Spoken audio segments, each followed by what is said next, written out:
Bonjour à tous. Donc, aujourd'hui, merci de suivre ce cours en dépit de l'heure tardive en France. Euh, donc, on va terminer de corriger ensemble cette activité TD et puis passer à la suite. Comme je vous ai dit par mail, désolé, je vous l'ai envoyé un petit peu à la dernière minute, mais on sera uniquement en mode cours magistral aujourd'hui. Donc, si vous voulez vous organiser différemment, etc., vous pouvez. Et ça n'a pas d'importance puisqu'on ne fera pas d'activité de TD et ce sera le cas également demain. D'accord? La raison étant que là, il y a un certain nombre de choses qu'il faut que j'expose. On a en fait rassemblé énormément de notions techniques que vous avez apprises par ces exercices. Et à mon sens, c'est une bonne façon de les apprendre, de les assimiler, de vérifier que vous avez compris, etc. Maintenant, comme je vous ai dit, on va rassembler tous ces concepts, toutes ces notions techniques dans des résultats qui sont importants et qui sont un peu qui sont clairement même le cœur de ce cours. Voilà. Alors, je réfléchis voir s'il y a des choses que je voulais voir avant de commencer. Je n'ai pas terminé de corriger l'interrogation écrite. Peut-être d'ici demain, ce sera terminé. Euh, quoi d'autre? Euh, Non, je pense que c'est tout. Donc, on peut se lancer. Donc, je vais reprendre le fil de ce qu'on avait vu la dernière fois. Euh, ah si, je vais revenir sur la question. Je pense que c'était la question de Félix, qui était une très, très bonne question, puisque juste après la fin du cours, j'y ai réfléchi et effectivement, j'ai pu trouver la réponse à cette question précise, enfin, en tout cas, la preuve plutôt à la réponse que j'ai donnée. Euh, donc, je vais revenir là-dessus. Ensuite, on va terminer sur ce TD et on va passer, comme je vous ai dit, on va un petit peu faire un aller-retour entre le topic 5 et 6, donc les deux parties enfin, les deux chapitres de cette deuxième partie du cours, simplement parce que d'un point de vue pédagogique, ça a plus de sens de faire ça comme ça. D'accord? Donc, on va passer aujourd'hui à la partie limite. On va revenir ensuite aujourd'hui ou demain sur le Church-Turing Thesis et ensuite on va repasser à la notion de limite. Et c'est important parce que les deux vont vraiment ensemble. D'accord? Donc, il ne faut pas trop faire attention à cette séparation entre les deux chapitres de la partie 2 qui est dans le syllabus. Euh, alors, je reviens sur cette question. Donc, on a terminé la dernière fois sur le problème de ALBA. A, c'est pour accept, hein, la lettre A. Donc, l'ensemble de tous les encodages de LBA M, je ne sais pas pourquoi je mets au féminin une LBA. En fait, ça devrait être un LBA puisque c'est un automate. Euh, ça, c'est pas exactement ce que je vais faire, mais peu importe, en fait. Euh, donc là, je partage un tableau blanc, hein. Normalement, vous voyez. Dites-moi si vous ne voyez pas, hein. Et encore une fois, comme on est en mode cours magistral, mettez-vous plutôt de sorte dans la salle ou les salles, je ne sais pas comment vous êtes du tout, hein, j'ai aucune idée, mais mettez-vous de sorte à pouvoir facilement voir l'écran parce que c'est ça qui est important, d'accord, aujourd'hui. Qui accepte W? Alors, on a vu une astuce la dernière fois qui nous permettait de prouver que ALBA était décidable. Et Et donc, Félix, si je me souviens bien, avait suggéré, on pourrait effectivement aussi euh, garder en mémoire les configurations qu'on pourrait éventuellement numéroter, trouver un système astucieux pour les numéroter de la façon euh, la plus efficace possible. pour savoir quand on a rencontré 2 fois la même configuration, peut-être avant d'avoir atteint le chiffre maximum de configuration. Alors, autant calculer ce maximum et garder un compteur de combien d'itérations on a jusque-là. Ça se fait dans un espace linéaire par rapport à la chaîne d'entrée. Donc, si la chaîne d'entrée, c'est 10, vous pouvez faire n, d'accord? Donc là, je parle en termes de complexité spatiale, d'accord? On va revenir. Et là, j'anticipe vraiment sur la partie 3 du cours. Donc, si tout ça n'est pas complètement clair, c'est pas grave. Mais si vous avez 2n, 3n ou 4n cellules, vous pouvez faire ça, d'accord? Peut-être au maximum ah non, alors n square, non, n au carré, c'est pas autorisé puisque c'est linéaire, mais avec une taille linéaire, un espace linéaire proportionnellement linéaire par rapport à la taille de la chaîne d'entrée, vous pouvez sans problème. Maintenant, si vous voulez garder en mémoire les configurations, même si vous les numérotez, même si vous trouvez un système où chaque configuration prend seulement une cellule, ce qui n'est pas possible hein, techniquement, eh bien, c'est inscrit, si vous voulez, dans la formule de notre nombre maximum de configurations que vous allez rentrer dans un espace, dans une taille qui n'est pas linéaire. Puisque vous vous souvenez, on avait écrit c'est la taille de sigma à la puissance taille de W. D'accord? Alors, la taille de sigma, au minimum, c'est 2. Hein, on ne peut pas faire moins de 2. En moins de 2, on n'est pas assez expressif pour exprimer tous les problèmes. Donc, vraiment, le minimum, ça va être 2. Et la taille de W, bah, c'est n. Enfin, c'est ce qu'on appelle couramment n quand on parle de complexité pour des problèmes de complexité, que ce soit spatiale ou temporelle. C'est la taille du problème. Donc, 2 à la puissance n, vous êtes non seulement pas linéaire, mais vous n'êtes pas non plus polynomial. Ce n'est pas n à la puissance 2. Vous êtes dans l'exponentiel. Donc, vous êtes 2 degrés, si vous voulez, 2 degrés au-dessus du linéaire. Parce que ce chiffre-là, donc si c'est 2 à la puissance n, même si vous utilisez seulement une cellule par configuration, ce qui est encore une fois pas possible, hein, mais même si vous faites ça, le nombre de cellules potentiellement dont vous avez besoin pour stocker toutes les configurations est exponentiel, 2 à la puissance n. Donc une LBA est incapable de garder en mémoire ses propres configurations, par définition. Alors vous voyez, ce genre de résultat, alors avec la LBA, c'est vrai qu'on anticipe un peu sur la complexité spatiale, parce qu'en fait, la limite qu'on met sur une LBA par rapport à une machine Turing est une limite purement spatiale, de complexité en fait. Donc là, on anticipe vraiment sur la partie 3 du cours, donc on reviendra là-dessus, ne vous inquiétez pas de ça pour le moment. Mais je voulais juste répondre à cette question. Il n'est pas possible de stocker avec une LBA, c'est possible avec une machine Turing, mais avec une LBA, ce n'est pas possible de stocker toutes les configurations par lesquelles on est passé. D'accord?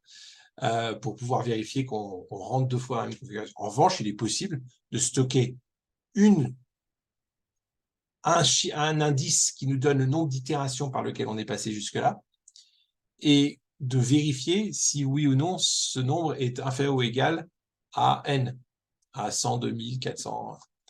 Voilà. Et s'il est inférieur ou égal, on continue. Sinon, on rejette, tout simplement. Voilà. Donc voilà, ça c'était pour.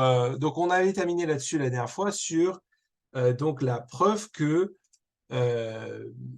derrière la preuve que les langages contextuels, CSL, Context Sensitive, les langages contextuels sont tous décidables, d'accord, par définition, puisqu'ils sont tous reconnaissables par une LBA et que une LBA peut toujours être transformée, si vous voulez, même si elle n'est pas un décideur, elle peut être transformée en un décideur, en une machine qui s'arrête toujours. D'accord? On peut toujours trouver le moyen de vérifier qu'on est en train de boucler indéfiniment. Donc ça, c'était la question 11b. D'accord? On était sur la question 11b. Donc oui, les langages contextuels sont décidables. Et donc, par conséquent, la question 11c, par conséquent, on peut en déduire que si les langages contextuels CSL sont décidables. Alors, les CFL, les Context-Free Languages, les langages non contextuels, sont donc aussi décidables. Pourquoi? Parce que, alors, si on le dit en français, c'est un petit peu bizarre parce que tous les langages non contextuels sont des langages contextuels. On a l'impression de se contredire dans la phrase. Donc, peut-être que Context-Free, Context-Sensitive, c'est plus précis, d'accord? Mais vous avez vu que dans notre hiérarchie, tous les langages context-free sont aussi context-sensitive, d'accord? Donc, si tous les langages context-free sont context-sensitive et que tous les context-sensitive sont décidables, alors tous les context-free sont aussi décidables.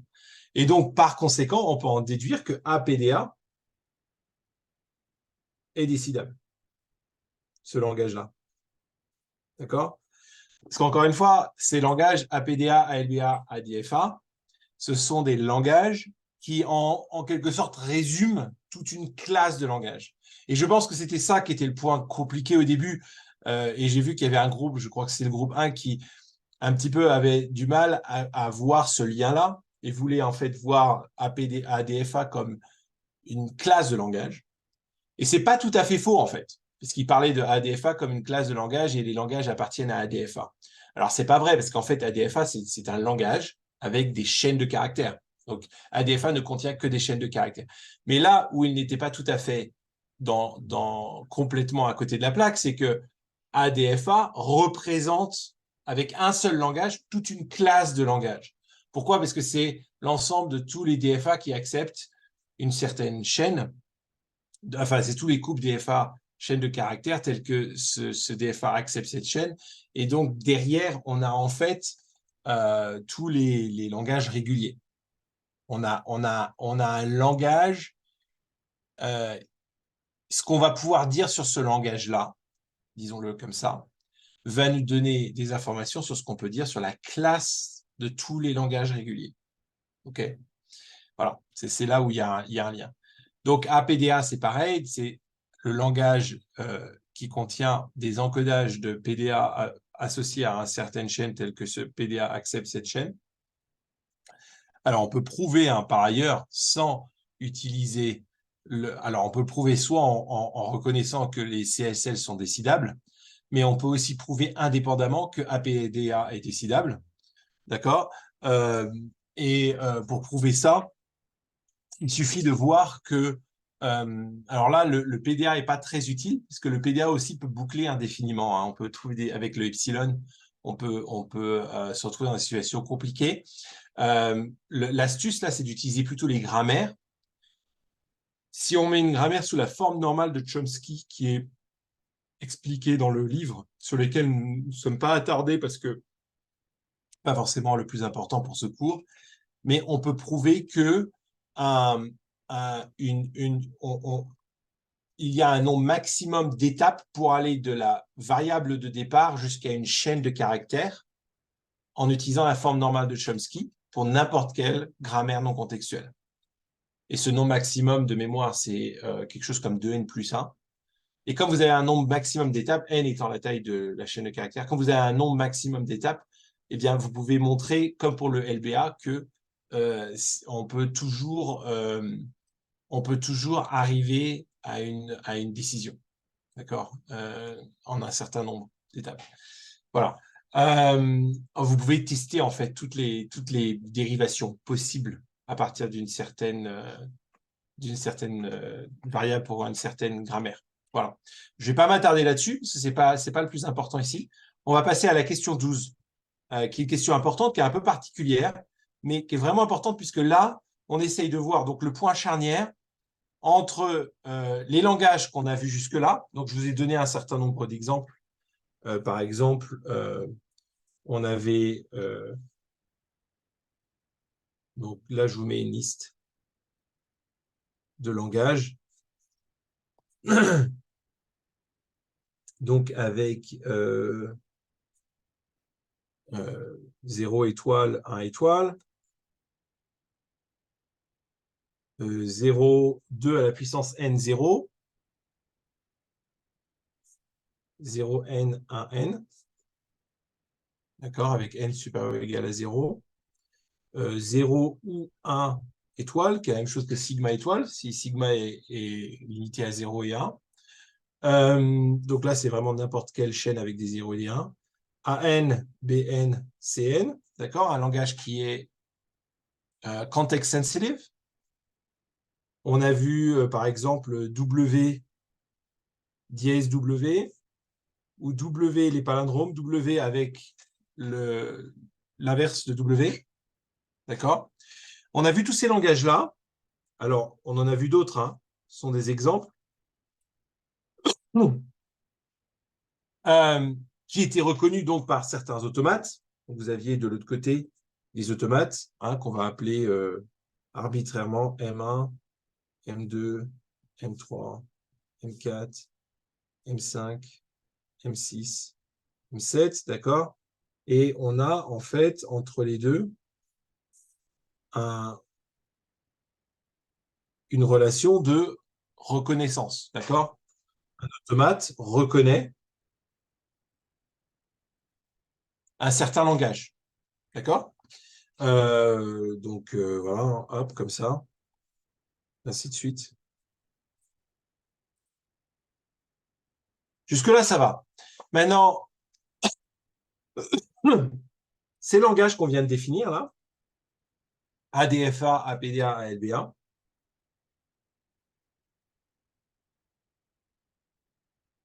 on vous demande en quoi est-ce qu'ils sont particuliers et amènent d'une certaine manière une certaine confusion. D'accord? Alors, je vous en mets juste un là, juste pour rappel, mais on a tous compris. Un DFA qui accepte W. Voilà. Alors, en quoi est-ce que, en faisant ça, on apporte une sorte de confusion? Et je crois qu'il y a un ou deux groupes qui avaient eu le temps de répondre à cette question. Et n'hésitez pas à écrire dans le chat si vous voulez donner la réponse ou apporter une certaine approche du problème, parce que là, il y a plusieurs façons d'exprimer ça. Mais clairement ici, jusque-là, on avait d'un côté des machines, d'accord, des automates. De l'autre côté, des langages. Et les deux étaient totalement séparés. Une machine est une machine, un langage est un langage, une machine a une certaine définition. Le langage, c'est simplement des ensembles de chaînes de caractères, et les machines, en fonction de leur définition, de leur capacité de calcul, peuvent reconnaître certains langages. D'accord? Les deux mondes sont totalement séparés et il n'y a pas de confusion entre les deux. D'accord? Là, la confusion qu'on intègre, c'est que on introduit la notion de machine, d'automate, dans le langage. Puisque maintenant, un langage, on considère un langage composé de chaînes de caractères, toujours, hein, d'accord? Donc, d'un point de vue formel, c'est toujours pareil. Mais ces chaînes de caractères, maintenant, encodent des machines, des automates. Donc, vous voyez que déjà, on cherche un petit peu, on cherche un peu à créer une situation problématique, si vous voulez. Et en même temps, question 13, est-ce que ça fait que ces langages sont moins légitimes ou moins des vrais langages que les autres? Non, absolument pas. D'accord? Ce sont des langages, ce sont des chaînes de caractères, ils sont des langages au même titre que les autres. Mais ils sont un peu particuliers dans le sens où ils encodent des machines. D'accord? Est-ce que c'est clair, ce point-là? Je veux vraiment m'assurer que ce point-là soit clair et que vous compreniez bien comment c'est à la fois exactement la même chose, ce sont des ensembles de chaînes de caractères, d'accord? Soit on est un ensemble de chaînes de caractères, soit on ne l'est pas, de chaînes de caractères dans un certain alphabet sigma, d'accord? Alors certes, l'alphabet est plus riche, et on suppose qu'il est plus riche, d'accord? Il n'y a pas seulement des 0 et des 1 ou des ABC, parce que ce serait très compliqué. Mais on pourrait, juste pour être clair, on pourrait encoder entièrement des machines avec des 0 et des 1. Ce serait un peu compliqué, mais on pourrait. D'accord? Donc l'alphabet n'est pas en soi un problème. D'accord? C'est vrai qu'on va avoir un alphabet plus riche en général dans ces nouveaux langages, mais ce n'est pas en soi fondamentalement la différence. La différence d'un point de vue formel, elle est nulle. Ce sont des chaînes de caractères, point. Des ensembles de chaînes de caractères. Mais du point de vue de l'interprétation de ce que ça veut dire, elle n'est pas négligeable, la différence. On a d'un côté simplement des langages avec des 0, des 1, des A, des B, des C, et puis ils sont organisés d'une certaine manière. De l'autre côté, on a des langages qui contiennent des encodages d'automates, okay, avec certaines chaînes d'entrée à côté. Voilà. Mais ça ne change pas grand-chose du point de vue général de cette relation entre automate et langage, dans le sens où on a également ici des automates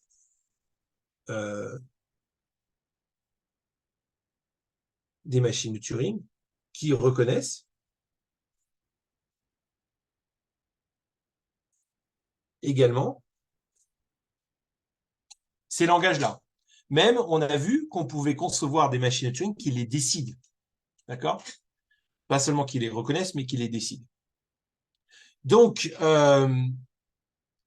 c'est à la fois vraiment différent, puisqu'on introduit dans ce qui était avant complètement séparé, les machines d'un côté et les langages de l'autre, ne l'est plus complètement, puisqu'on a maintenant des machines qui reconnaissent des langages qui encodent des machines. Donc, on a une forme de circularité, si vous voulez. D'accord? Puisque, quand même, remarquons quand même, hein, d'accord, que le M ici fait référence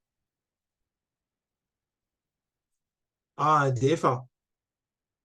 D'accord? Donc, le M ici fait référence à un DFA qui existe peut-être, alors je ne devrais pas le mettre là, parce que c'est sans doute plutôt dans les plus hauts qui sont là, qui existe peut-être ici.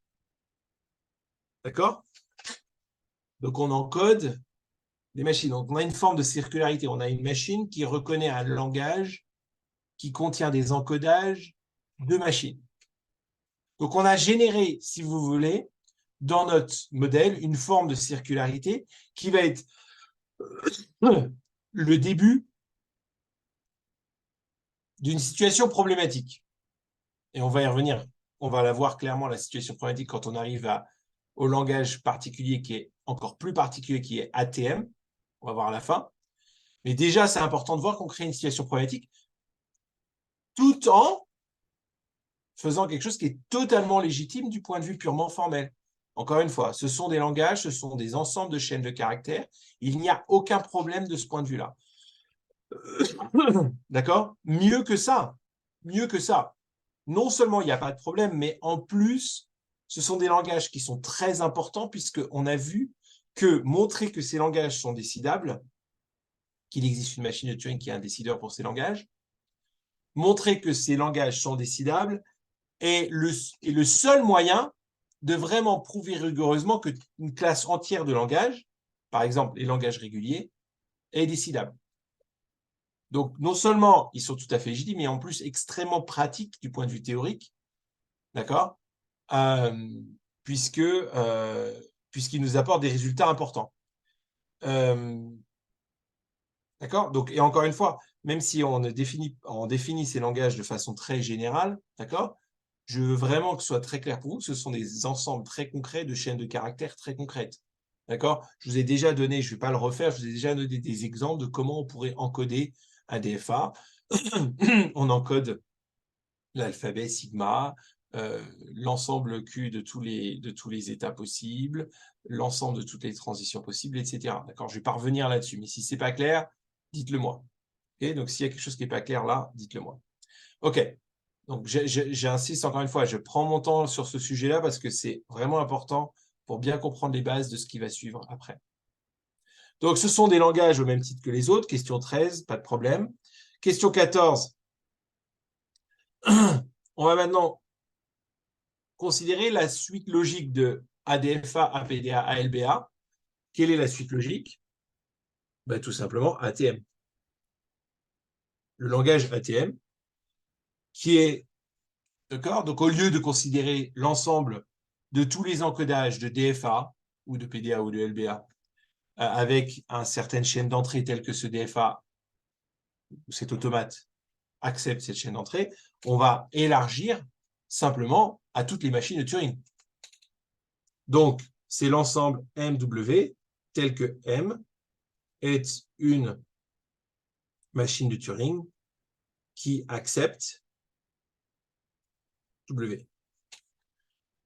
C'est la suite logique, d'accord, de se poser la question, qu'est-ce qu'on peut faire avec ça, d'accord? Alors, pour vous montrer encore une fois que ce n'est pas du tout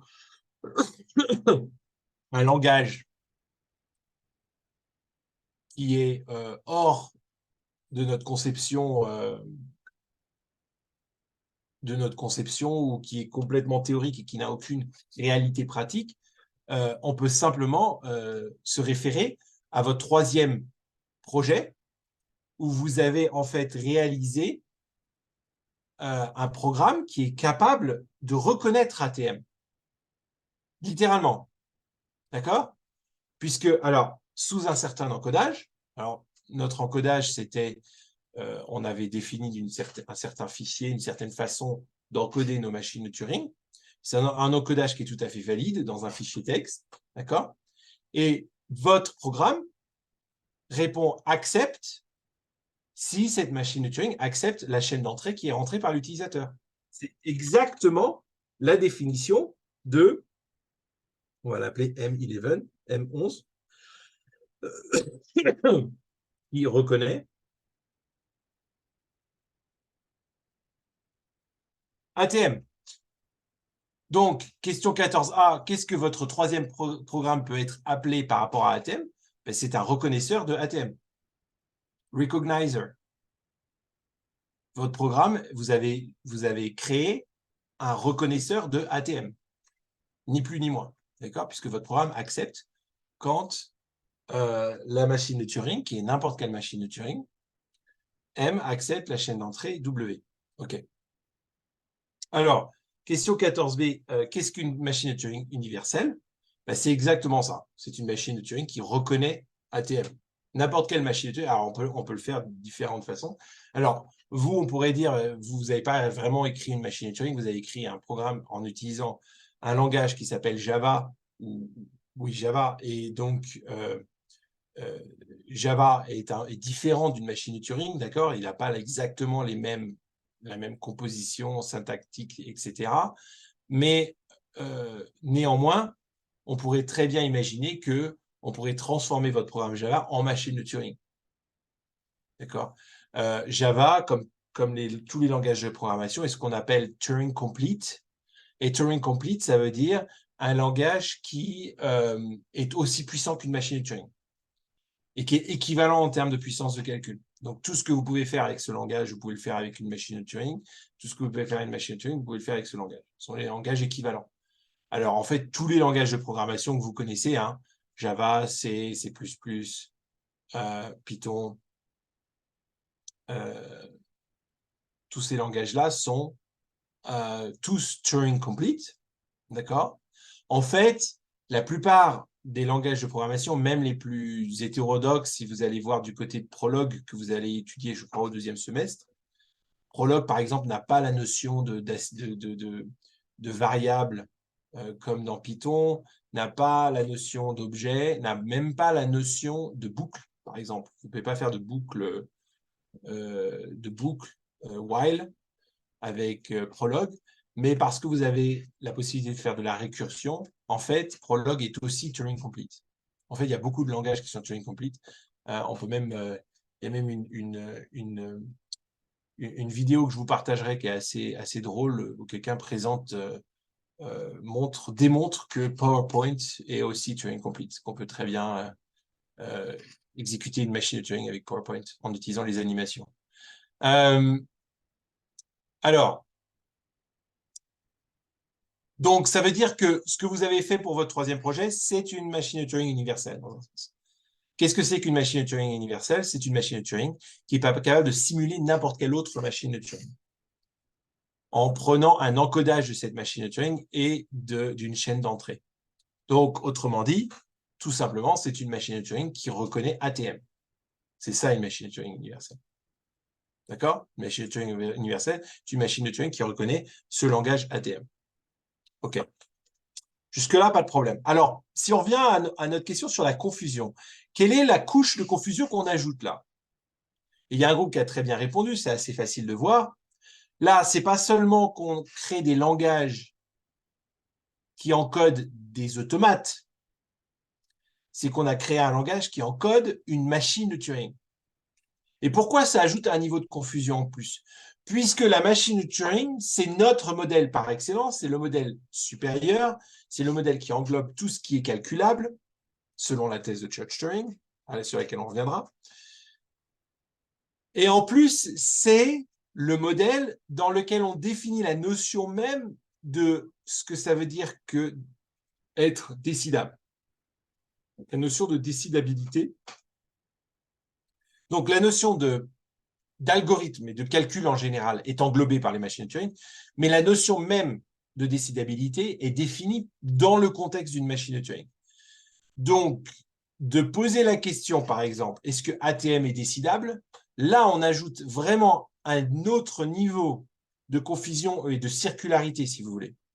D'accord? Dans le sens où on a un langage qui contient toutes les paires de machines de Turing et de chaînes d'entrée telles que cette machine de Turing accède à cette chaîne d'entrée, et on va devoir utiliser le concept une machine de Turing qui vraisemblablement, enfin qui est de toute évidence est inclus dans ce langage pour décider ATM, pour savoir si ATM est décidable. Donc, on a un niveau de circularité ou d'autoréférence plutôt, qui est encore plus fort avec ATM. Donc, dans ce sens, ATM est un langage vraiment particulier. Est-ce que c'est un langage qui n'est pas légitime, qui est problématique en soi? Non. Ça reste un ensemble de chaînes de caractères qui est très, très bien défini. D'accord? Il n'y a aucune ambiguïté sur ce que c'est que ATM. D'ailleurs, je peux vous donner des exemples je peux vous donner des exemples de chaînes de caractères qui sont dans ATM. En fait, on en a plusieurs des exemples. Ce sont ceux que vous avez. Si je prends un de vos fichiers texte, par exemple, que vous avez utilisé comme exemple, ceux que je vous ai donnés, par exemple, tm1.txt. D'accord? On avait un certain nombre de définitions avec ensuite toutes les transitions. D'accord? Si vous prenez ça et que vous ajoutez donc à ça une certaine chaîne d'entrée rentrée par l'utilisateur. D'accord? Eh bien, ça, ensemble, c'est MW. D'accord? Et ça, TM1, non, parce que TM1, alors c'était le TM2, celui avec les zéros. Je vais essayer d'être précis. C'était le tm2.txt et les 6 zéros n'étaient pas acceptés. Donc, je vais en mettre 8. Eh bien, ça fait partie de ATM. Ça appartient à ATM. D'accord? Cet encodage donc TM2 plus les 8 zéros appartient à ATM. En revanche,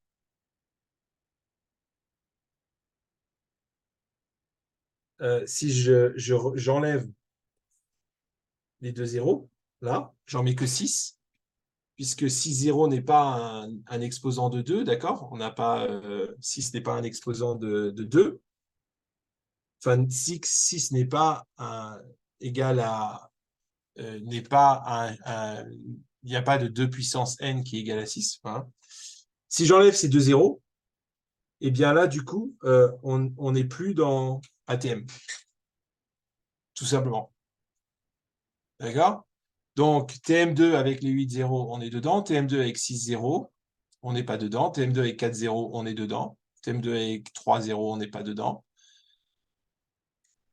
Après, on peut aussi dire TM2 sans avec la mauvaise syntaxe, d'accord?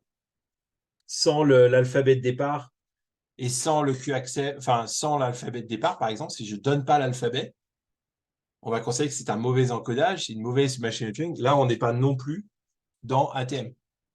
D'accord? Donc, il faut que ce soit la bonne combinaison. Donc, il n'y a pas de problème. Il n'y a pas de problème. On a ce niveau de circularité supplémentaire, mais en soi, il n'y a pas de problème. D'accord? Est-ce que c'est clair? Est-ce qu'il y a des questions? Est-ce que je vais passer complètement à autre chose avant qu'on vienne sur la question clé qui nous intéresse maintenant. 14E, c'est est-ce que ATM est décidable? On a répondu pour ADFA, oui. On a répondu pour ALBA, oui. On a répondu pour APDA, oui. D'accord? On peut légitimement poser la question, est-ce que ATM est décidable?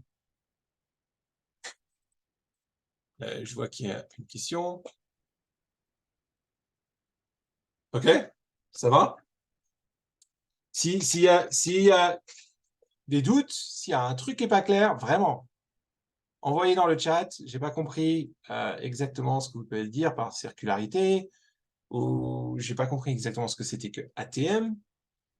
Je comprends ALBA, mais je ne comprends pas ATM. Bon, normalement, si vous comprenez un, vous comprenez l'autre, mais c'est possible que non. Donc, dites-moi. Toute question est bonne. C'est le bon moment.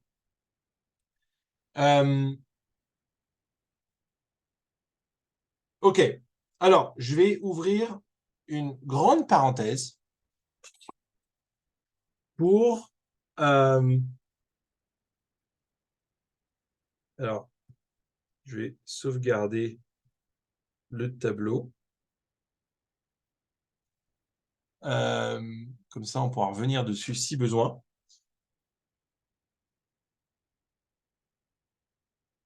Est-ce qu'il y a moyen de faire ça facilement? Ah, non, voilà. Parfait, impeccable. Génial. On peut passer de l'un à l'autre. Super. Je me disais bien qu'il y avait moyen. Alors, je vais ouvrir une grande parenthèse avant de répondre à la question est-ce que ATM est décidable? Parce que, avant même de répondre à cette question de la décidabilité, on devrait d'abord repenser et réfléchir à la notion de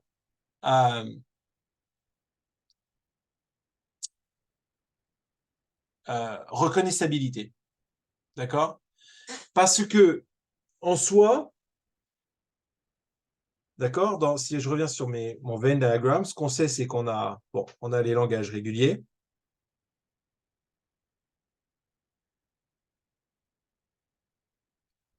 On a les CFL, les CSL, d'accord? Et on a Turing Recognizable.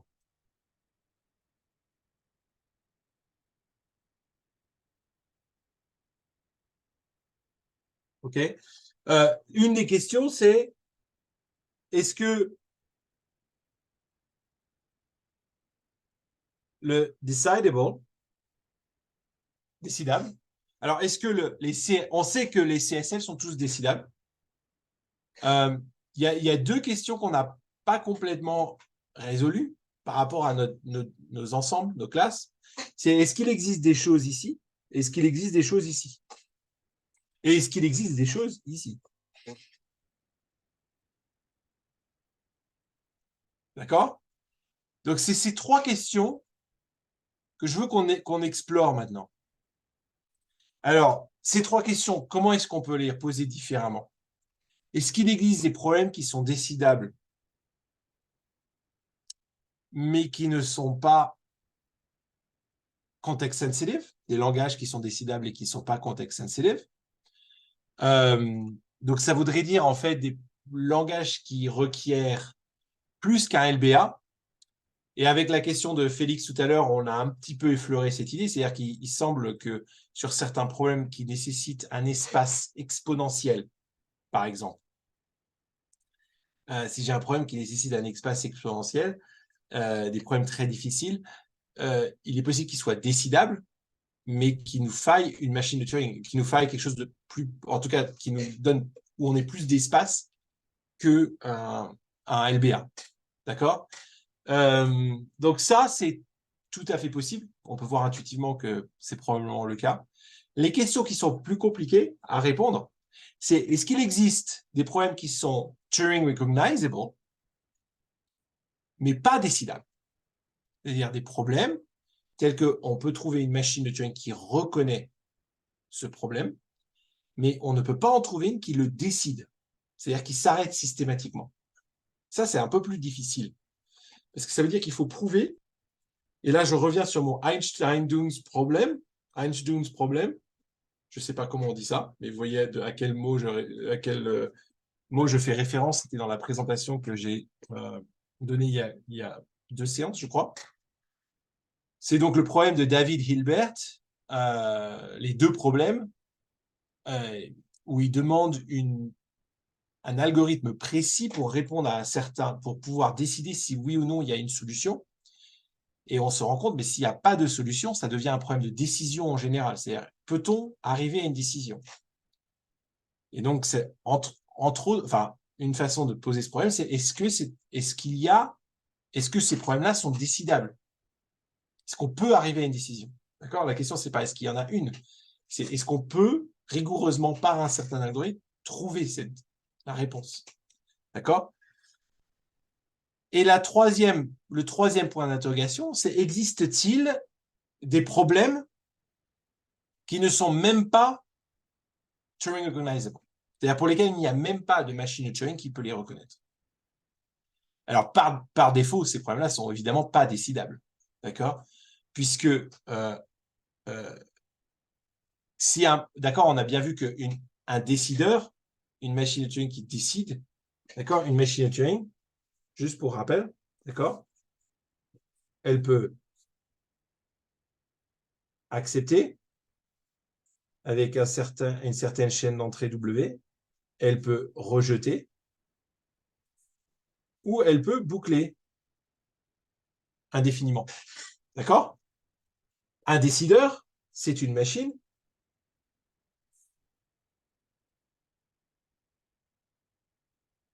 qui est seulement dans le cas accepté-rejeté.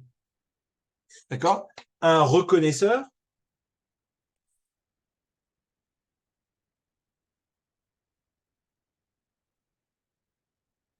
s'autorise à boucler indéfiniment sur certaines situations. D'accord? Un reconnaisseur n'implique pas décideur, mais décideur implique reconnaisseur, forcément. D'accord? Décideur, c'est une contrainte supplémentaire. C'est une machine qui va toujours s'arrêter. D'accord? Donc forcément, notre classe de décidable est forcément le même ou plus petit que la classe reconnaissable. D'accord? Donc cette notion de plus petit, plus grand, d'accord? Et on va en revenir aussi beaucoup dans la partie sur la complexité.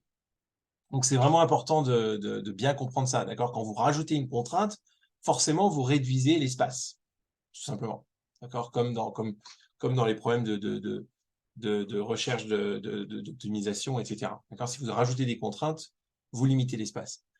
Donc, forcément, s'il existe des problèmes qui sont en dehors même de Turing Recognizable, alors forcément, ils ne sont pas décidables. Alors, c'est la première limite peut-être qu'on devrait explorer. C'est pour ça que je mets un peu de côté ATM pour le moment, d'accord? Puisque ATM, on sait qu'il est reconnaissable. On sait qu'il est quelque part par là, d'accord? ATM, on sait qu'il est quelque part dedans, d'accord? Euh, peut-être même qu'il est context sensitive, peut-être même qu'il est context free, je ne sais pas. Mais on sait qu'il est quelque part là-dedans. Parce que on a forcément un reconnaisseur, vous en avez créé un, d'accord, pour votre projet. C'est-à-dire quelque chose, on ne peut pas garantir qu'il boucle pas indéfiniment, mais ce qu'on peut garantir, c'est que si la machine de Turing qui est encodée accepte W, alors vous allez accepter. C'est ça un reconnaisseur. OK? On a déjà beaucoup parlé de ça, donc normalement, ça c'est clair. Encore une fois, n'hésitez pas si ce n'est pas clair à me le dire. Maintenant, ce que je voudrais vous montrer, c'est que en fait, on peut prouver assez facilement qu'il y a forcément des langages qui sont au-delà des langages qui sont au-delà du Turing Recognizable. En fait, qu'il en existe une infinité de langages qui n'ont même pas de machine de Turing pour les reconnaître. Et c'est conceptuellement un petit peu difficile à appréhender, d'accord? Mais là, on n'a pas besoin vraiment avec cette preuve, on n'a pas vraiment besoin d'appréhender l'idée, quels sont ces langages-là, d'accord? Mais on a simplement besoin de voir que, encore une fois, on a notre dichotomie machine-langage, hein.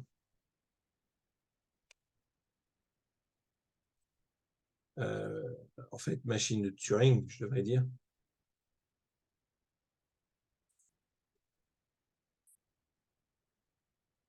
Pas pourquoi il efface plusieurs trucs à chaque fois à la fois. Peu importe. Donc, on a notre dichotomie machine de Turing langage, d'accord? Et donc, un langage est Turing recognizable simplement s'il existe une machine de Turing, M1, L1, d'accord? On va les appeler M2, L2 de façon très basique. S'il existe une machine de Turing qui reconnaît ce langage.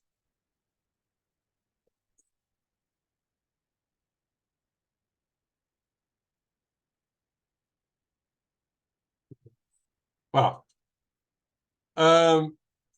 Etc.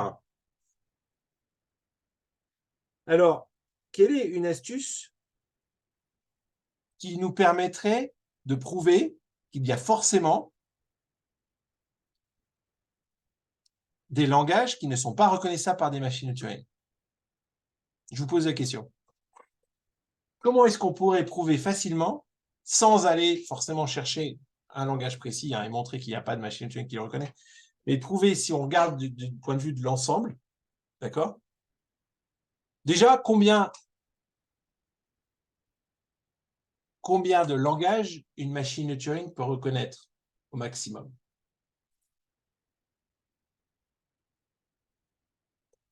Juste pour être clair sur ce point déjà.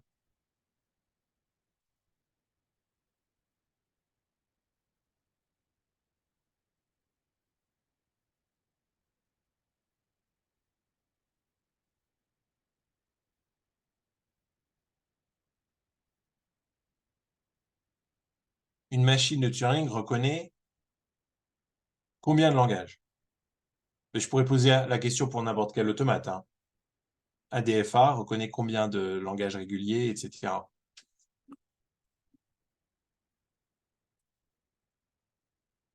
Un seul.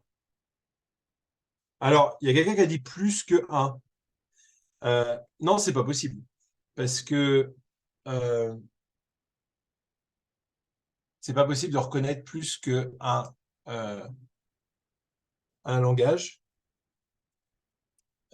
puisque le langage, c'est l'ensemble des chaînes de caractères qui sont acceptées, d'accord, par la machine. Donc, il y a qu'un seul ensemble de chaînes de caractères. Une chaîne de caractères est soit acceptée, soit rejetée. Elle ne peut pas être les deux à la fois. D'accord? Donc,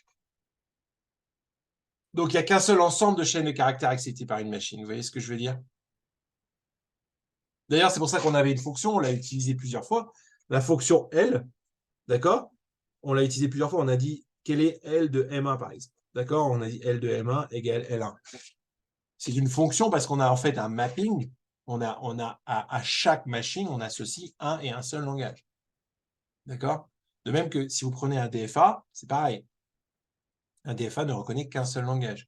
Et déterministe, non déterministe ne change rien là-dessus, puisque même si vous avez un cas un déterministe, si à un moment ou à un autre, dans les différentes configurations que vous pouvez prendre, vous pouvez faire des branchements, vous pouvez faire des configurations en parallèle, etc. Si à un moment, vous arrivez à un état acceptant ou au Q accepte dans le cas de machine learning, vous acceptez.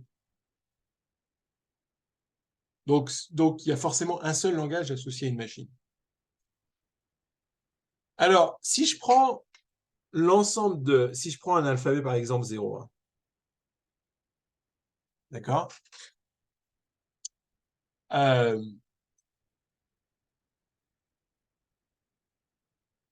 il existe avec 0,1 une large quantité, une grande quantité de langages qu'on peut générer, d'ensemble avec des 0 et des 1, d'accord?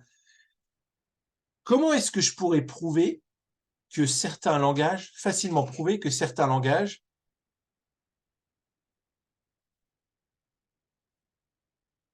si je reconnais L1 et L2, on peut donc construire un langage L3. Alors, vous dire si une machine de Turing reconnaît L1 et L2, mais encore une fois, ce n'est pas possible pour une machine de Turing de reconnaître L1 et L2 avec L1 différent de L2.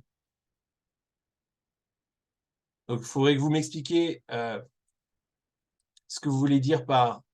donc, je réponds à une question dans le chat. Hein, ce que ça veut dire reconnaître L1 et L2.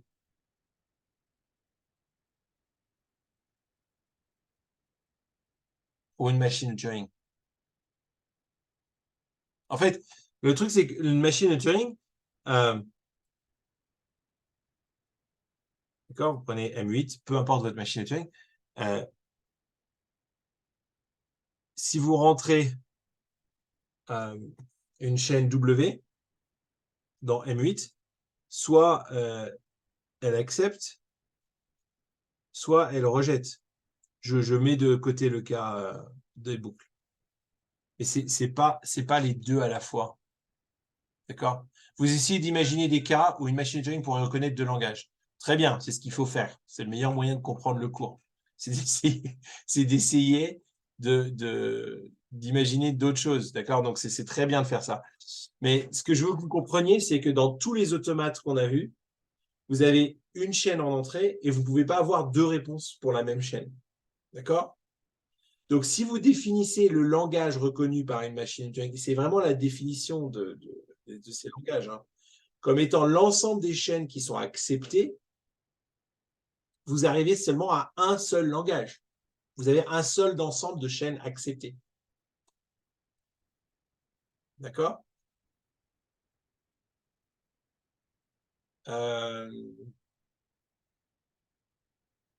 Si je reprends vos programmes, donc vos programmes, on a dit que le premier, par exemple, c'était un reconnaisseur de ADFA. Pourquoi? Parce qu'il y a seulement avec certaines combinaisons de fichiers texte et de chaînes d'entrée qu'on arrive à accept. Toutes ces combinaisons, si je prends toutes ces combinaisons, c'est le langage ADFA. Il n'y en a pas deux langages ADFA. Il n'y a pas ADFA 1 et ADFA 2. D'accord? Il y en a un seul. Il y a une seule combinaison possible qui permet d'arriver à accept avec votre programme. Enfin, il y a un seul ensemble de combinaisons possibles. D'accord?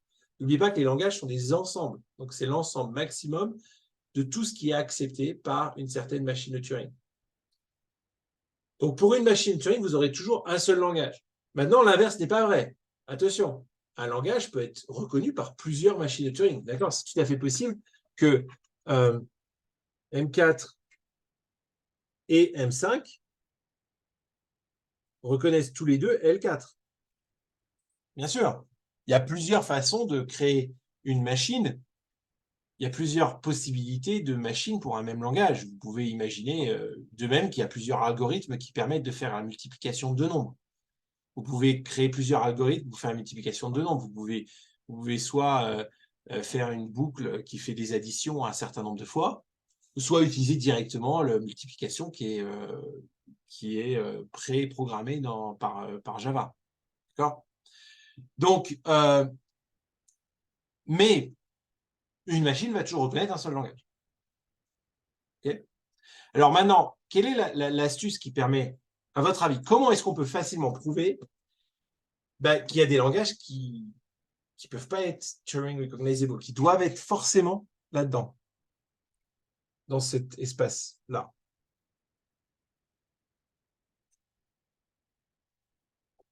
En fait, cet espace est peuplé de langages. Alors, je sais pas, je vais appeler L47 par exemple, pour donner une idée. Comment est-ce qu'on peut prouver qu'il y a des langages qui ne sont pas Turing recognizable? Une machine, un langage.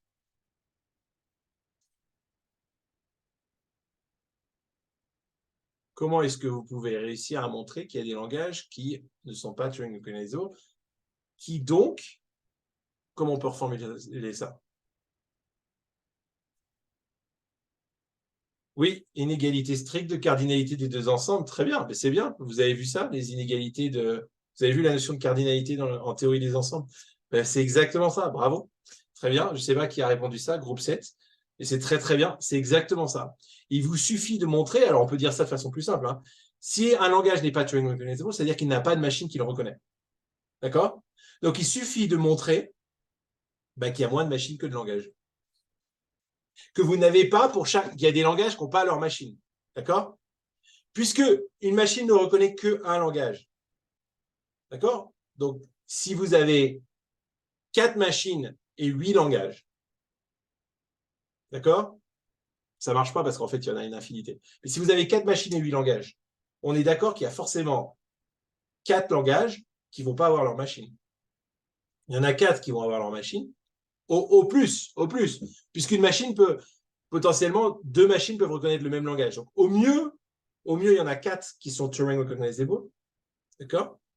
Mais c'est sûr qu'il reste des langages. S'il y a plus de langages que de machines, c'est sûr qu'il y a des langages qui ne sont pas Turing Recognizable. Alors, comment on prouve qu'il y a plus de langages de machines, sachant qu'il y a une infinité de langages et une infinité de machines? C'est ça qui est un peu compliqué, d'accord? Et c'est là où on va utiliser la notion de cardinalité. Donc, la notion de cardinalité, elle est très simple, hein, c'est simplement la taille d'un ensemble. Donc, la taille d'un ensemble, par exemple, la cardinalité là, de sigma, c'est 2. La taille peut être finie, mais elle peut être infinie. D'accord? Le problème, c'est que la cardinalité de l'ensemble de tous les langages, elle est infinie. Donc, on ne peut pas mettre un nombre derrière. Mais juste pour être clair, quel est l'ensemble de tous les langages? Comment est-ce qu'on peut le définir? Et normalement, avec vos connaissances en mathématiques, ça ne devrait pas être trop compliqué. Si j'ai sigma là, comment est-ce que je peux définir l'ensemble de tous les langages dans l'alphabet sigma 0,1? Est-ce que c'est sigma étoile? Qu'est-ce que sigma étoile?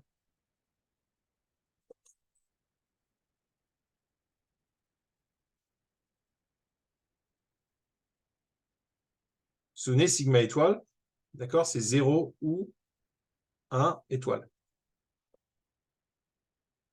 Est-ce que sigma étoile est un ensemble de langages? Là, c'est important d'être rigoureux sur les termes.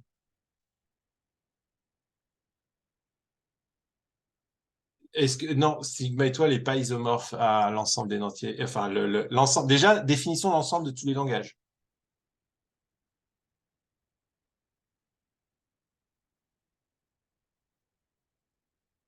Rigoureusement. Qu'est-ce que sigma étoile? Est-ce que sigma étoile, c'est un ensemble de langages? Il faut être vraiment précis là. Qu'est-ce que c'est que sigma étoile?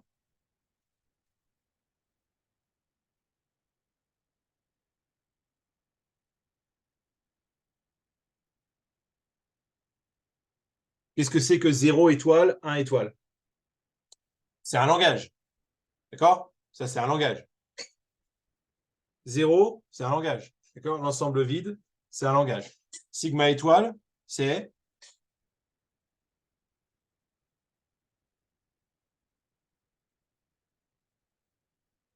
sigma étoile, c'est un langage.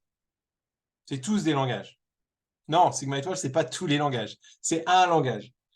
Parce qu'en fait, c'est 0 ou 1 étoile.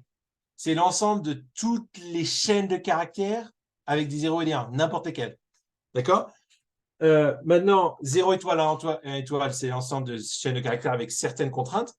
D'accord? 0, il y a encore plus de contraintes, c'est juste le 0 tout seul. Et l'ensemble vide, c'est encore plus contraint. Si vous voulez, il y a plus ou moins de contraintes. Mais en fait, c'est tous des langages, c'est tous des ensembles de chaînes de caractères. Tous. La seule différence, c'est que sigma étoile, c'est l'ensemble le plus large de chaînes de caractères. C'est celui qui a le moins de contraintes, c'est celui qui contient tous les. Enfin, tous sont des sous-ensembles de sigma étoile. D'accord? Donc 0 étoile, 1 étoile, on peut dire que c'est un sous-ensemble de sigma étoile. D'accord?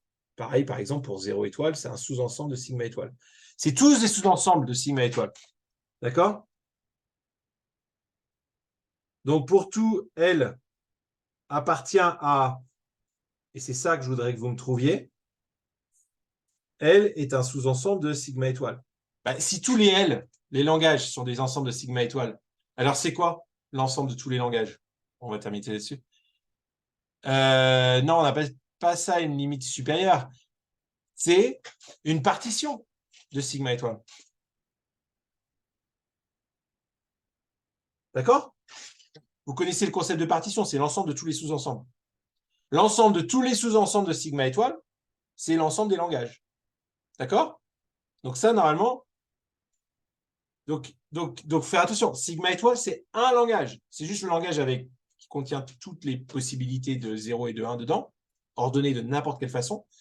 Les partitions de sigma étoile, l'ensemble des partitions de sigma étoile, donc généralement on écrit P de sigma étoile comme ça. L'ensemble des partitions, c'est l'ensemble de tous les langages possibles. Ça inclut 0, ça inclut l'ensemble vide, ça inclut 0 étoile, 1 étoile, ça inclut tous les ensembles possibles. D'accord? Maintenant, la question, c'est quelle est la cardinalité de P de sigma étoile? Bon, c'est infini, c'est sûr. Mais quel type d'infini? D'accord? Donc, on va revenir là-dessus la prochaine fois.